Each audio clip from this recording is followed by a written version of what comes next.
జగన్మోహన్ రెడ్డి మీడియాతో మాట్లాడుతూ ఈ గవర్నమెంట్ వచ్చి 9 నెలలైంది రాష్ట్రాన్ని అప్పుల పాలు చేసిందని మాట్లాడటం గతంలోనే చేసి వెళ్ళిపోయాడు ఆయన.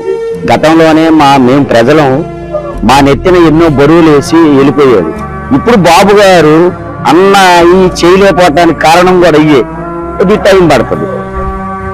అంతకన్నా ఏం చేయలేదు. టైం చేస్తాడు, బాబు గారు చేస్తాడు కానీ టైం పడుతుంది. అంటే చంద్రబాబు గారు చేస్తారని నమ్మకం ఉంది, గ్యారంటీ చేస్తాడండి.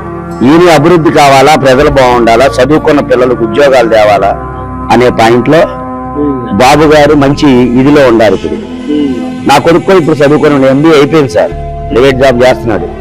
నా కొడుకు నేను గవర్నమెంట్ ఉద్యోగం రావాలని కోరుకుంటాను కదా.